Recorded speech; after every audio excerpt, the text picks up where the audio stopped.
Oh, I was just practicing some embodied cognition. Can you believe I don't let my college students have laptops in my classroom? They all write their notes by hand, and the science proves that they actually retain the information better that way.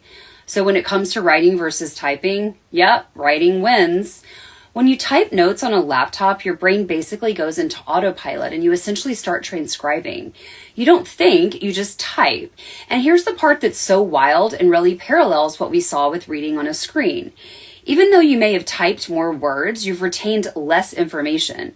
Several studies have shown that students who type notes actually did worse on conceptual questions afterwards. More words, but less understanding. Here's one really fascinating study that brings this point home. Researchers at the Norwegian University of Science and Technology put 256 electrode EEG caps on students, the most sophisticated brain monitoring system, and watched what happened when they wrote versus when they typed. When people wrote by hand, the entire brain lit up. Memory regions, sensory regions, motor regions, all of it firing together. When they typed, not so much. Minimal activity in those same areas.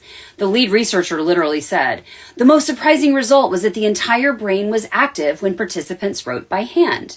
Forming a letter by hand is a complex, unique motor activity. Every single character you write requires its own movement, its own pressure, creating multiple opportunities for creating new neural pathways in the brain. Typing is just pressing a bunch of similar buttons in a row. The physical act of writing creates what researchers call a motor memory trace. Your body encodes the information, not just your mind, and that's a fundamentally harder memory to lose. When you're writing by hand, you can't transcribe.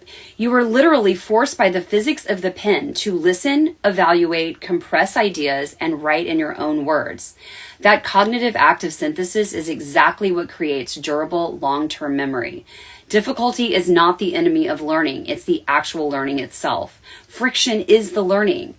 This doesn't start in college either. Studies show that young children who learn letters by writing them by hand develop better reading and writing skills compared to kids who learn on keyboards. Not slightly better, but better across every single measure tested. So what does this mean now that we've handed iPads and Chromebooks to every student we can? It means that we need to admit we've made a mistake.